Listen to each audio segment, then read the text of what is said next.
શું નામ સર? હરીશભાઈ. હરીશભાઈ, શું લાગે છે 4 જૂનના કોની સરકાર બનશે? કોંગ્રેસ સરકાર બનશે ગઠબંધનથી. કોંગ્રેસ સરકાર બનશે. શું કારણ? કારણ કે ભાજપ સરકારે 10 વર્ષની અંદર શું કાર્ય કર્યા છે બતાવો.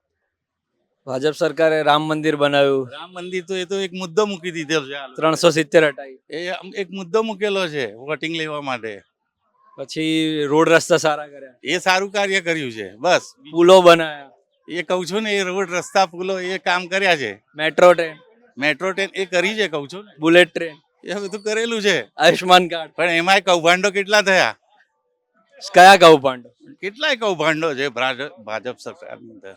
જેમ કે એક બે કેટલાય ઘણા છે. હવે એ બધું ક્યાં યાદ કરીએ આપણે? કેટલા અને જેટલા કૌભાંડ કરીને જાય છે ભાજપની સત્તાની અંદર. 2G સ્કેમ, 3G સ્કેમ, ઓર્ડરમાં કોંગ્રેસની સરકાર વખતે.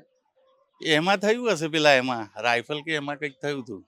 પછી બહુ બૂમો પાડીને રાહુલ ગાંધી કહેતા હતા કે રફાયેલ જે છે વિમાન, એમાં બી એમણે કૌભાંડ કર્યું, પણ એ તો લઈ આવ્યા વિમાનો. એ ખબર નહીં, એટલું આપણને નથી ખબર. તો કોંગ્રેસના કયા કાંડો? બહુ બધા છે, ભાજપના ઘણાય બતાવો મને. કોંગ્રેસ ના હોત તો અત્યારે આજે એટલા બધા ફરે છે 10 વર્ષમાં, કઈ કે એમણે કાર્ય નથી કર્યું એમ કે છે, તો અત્યારે પોલિયો ને બોલિયો લંગડા લુલા હોત. 100% પોલિયોની રસી. આઈટી લાવનારી એ કોંગ્રેસ સરકાર જ લાવનારી છે ને. આ લોકોએ કયા શૈક્ષણિક કાર્યો કર્યા છે?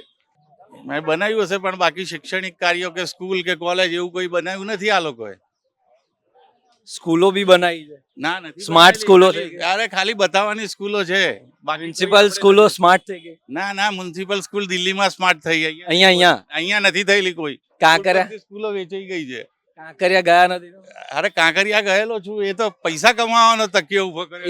એ નહીં કાંકરિયાની સ્કૂલ, મ્યુનિસિપલ સ્કૂલ એકાદ બનાવી હશે, પણ મને નથી લાગતું. ખોખરા સ્કૂલ છે.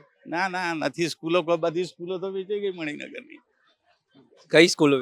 આ મણિનગર 4 રસ્તા, એ સ્કૂલ તો બંધ પડી છે. જુઓ એની હાલત તો જુઓ. અને હવે કદાચ માન લો કે તમે કહો છો રાહુલ ગાંધી આવશે, કોંગ્રેસની સરકાર, ચાન્સ આપવો જોઈએ.